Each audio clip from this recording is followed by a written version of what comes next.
Hello friends, आज की इस क्लास में हम लोग पढ़ेंगे बिहार स्पेशल से कुछ महत्वपूर्ण प्रश्न जो आगामी प्रतियोगी परीक्षाएं जितनी भी है उसके लिए बहुत ही ज़्यादा महत्वपूर्ण साबित होगा। तो चलिए पढ़ते हैं और इस वीडियो को स्टार्ट करते हैं। पहला प्रश्न है कि मौर्य काल के समय मुद्रा को किस नाम से जाना जाता था। मौर्य काल के समय मुद्रा को किस नाम से जाना जाता था। तो ऑप्शन देखेंगे रुपया, पन्ना, पन या चंद्र। इस क्वेश्चन को सॉल्व करने से पहले मैं कुछ आपको बता दूं।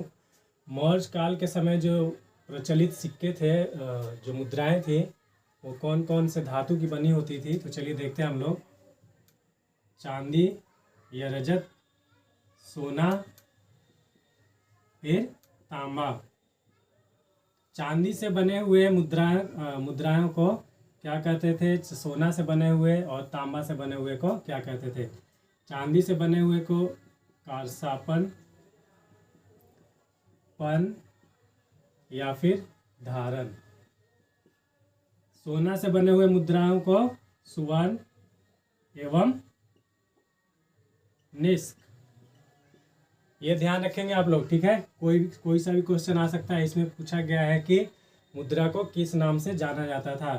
तांबा को मशाक एवं काकनी। ऑप्शन क्या दिया हुआ है यहाँ पे। तो ऑप्शन में देखेंगे रुपया, पन या चंद्र। तो इसमें क्या हो जाएगा, पन हो जाएगा राइट आंसर। चांदी जो थी प्रचलित यानी कि राजकीय मुद्रा जो थी, पन थी जो किसकी बनी होती थी, चांदी की बनी होती थी। राजकीय मुद्रा जो था मौर्य काल के समय, राजकीय मुद्रा वो किसका था, चांदी का बना हुआ। क्या बोलते थे उसको, पन, ठीक है। ये भी ध्यान रखेंगे जो मुद्रा का परीक्षण यदि अधिकारी जो होते थे, परीक्षण करने वाले मुद्राओं का, उसे क्या बोला जाता था। तो रूप दर्शक। ये भी ध्यान रखेंगे, रूप दर्शक। अब एक पन बराबर होता था 3/4 तोला। एक पन बराबर 3/4 तोला। और अभी आप लोग देखेंगे तो स्टैंडर्ड मान है एक तोला का 11.66 ग्राम। लेकिन कुछ जौहरी जो स्टैंडर्ड लेके चलते हैं वो एक तोला का लेके चलते हैं कितना, 10 ग्राम के बराबर, ठीक है। तो आप लोग देखेंगे चांदी से बने हुए मुद्रा को क्या बोलते थे, कारसापन, पन, धारण। सोने से सुवर्ण एवं निष्क, मशाक एवं काकनी। तो अगर आपसे पूछा जाए तांबे से बना हुआ, यानी कि यहाँ से पूछ रहा है कि मौर्य काल के समय मुद्रा को किस नाम से जाना था। राजकीय मुद्रा जो थी चांदी की बनी होती थी, जिसपे अर्धचंद्र, मयूर वगैरह का जो फोटो उस पर छाप छपा होता था, उसे ही प्रचलित यानी कि वहाँ का मान्य मुद्रा माना जाता था मौर्य काल के समय। तो इस समय हम लोग देखेंगे पन इस ऑप्शन में दिया हुआ है। तो राजकीय मुद्रा कौन था, पन, जो किसकी बनी होती थी, रजत यानी कि चांदी की बनी होती थी। तो अब आपसे इससे कोई भी सा भी प्रश्न पूछे, रूप दर्शक किसको बोलते थे, मुद्राओं के परीक्षण करने वाले अधिकारी को बोलते थे। तो इससे अगर कोई सा भी क्वेश्चन आपसे पूछा जाता है तो आप इसे सॉल्व कर सकते हैं, ठीक है। तो आप इसे नोट कर लेंगे और ध्यान देंगे, ठीक। अगला प्रश्न देखेंगे हम लोग।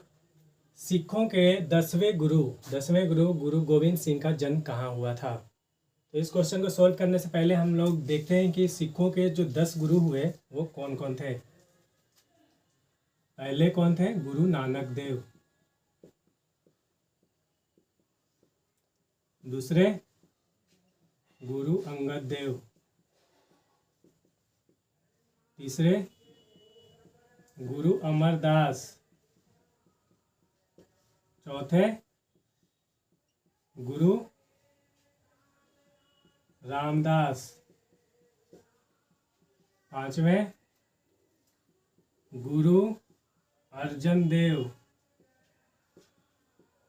छठे गुरु हरगोविंद सिंह।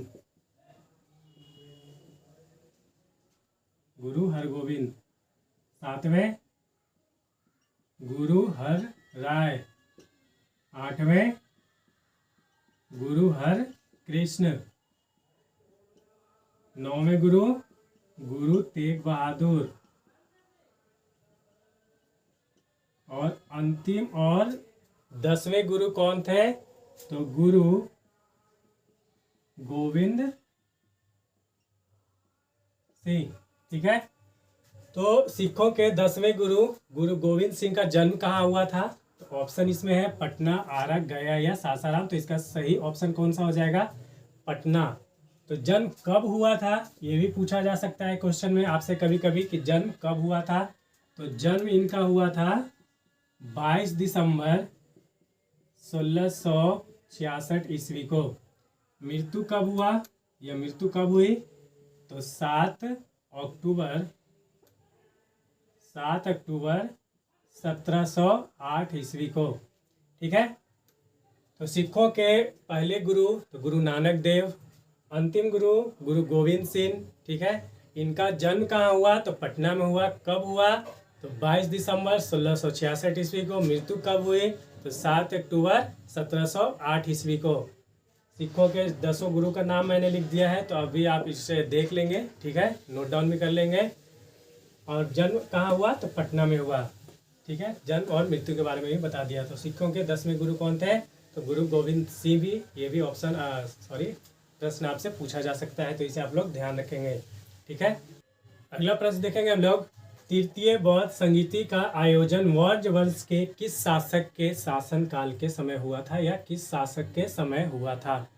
तो अशोक, चंद्रगुप्त मौर्य, अजातशत्रु या कनिष्क। तो इस प्रश्न को सॉल्व करने से पहले हम लोग देखेंगे कि मौर्य वंश के समय जो बौद्ध संगीति हुआ था, यानी कि बौद्धों के या बौद्ध धर्म के प्रचार के लिए जो सभा आयोजित किया गया था, वो प्रमुख कौन कौन था? ठीक है, तो देखेंगे यहाँ से। प्रथम 4 बौद्ध संगति हुआ था। प्रमुख 4 बौद्ध संगीति। प्रथम, द्वितीय, तृतीय, चतुर्थ। किनके शासक कौन थे इसमें? शासक ऑप्शन ऊपर मैं कर दे रहा हूं, ध्यान देंगे आप लोग। स्थान या कब हुआ था और उसमें अध्यक्ष कौन थे?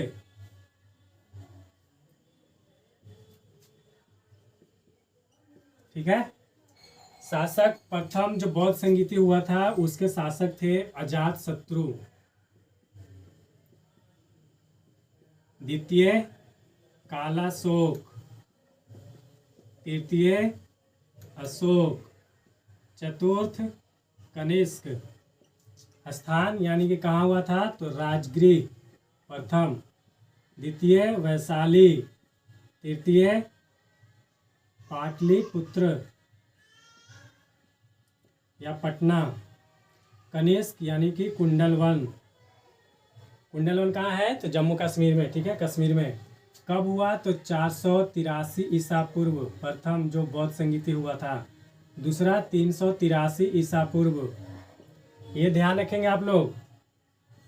तृतीय 250 ईसा पूर्व, और जो चतुर्थ है वो 72 ईस्वी या ईस्वी के प्रथम शताब्दी में। अध्यक्ष कौन थे प्रथम बौद्ध संगीति के? तो महाकश्यप,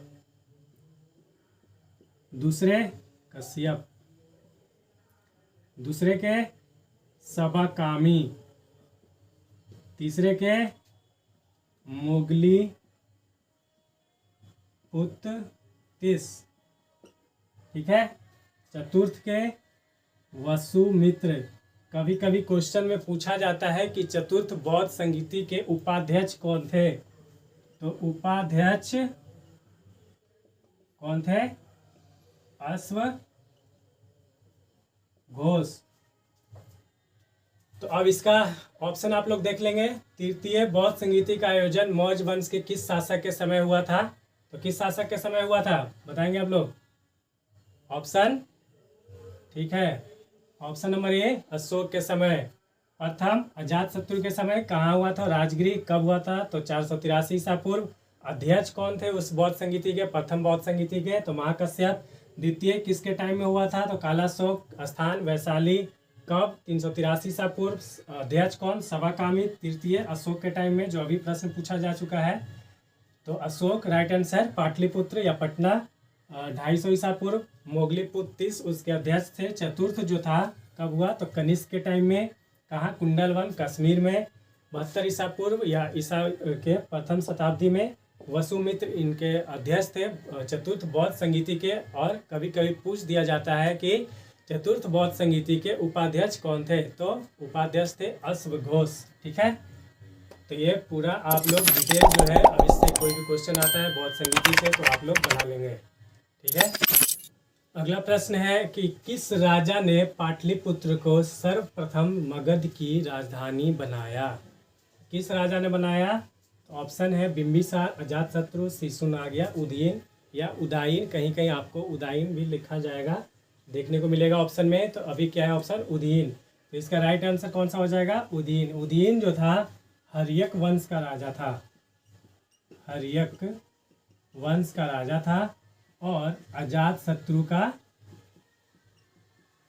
पुत्र था। अजातशत्रु का पुत्र उदयन किस वंश का, हर्यक वंश का, हर्यक वंश का शासक या राजा था। राजगृह से स्थानांतरित कर पाटलिपुत्र को राजधानी बनाने का श्रेय, यानी मगध का राजधानी बनाने का श्रेय किसे जाता है, उदयन को जाता है। ठीक है, ये हर्यक वंश का शासक था, अजातशत्रु का पुत्र था। तो किस राजा ने पाटलिपुत्र को सर्वप्रथम मगध की राजधानी बनाया, तो उदयन या उदयन। ठीक है, उदयन। ठीक है।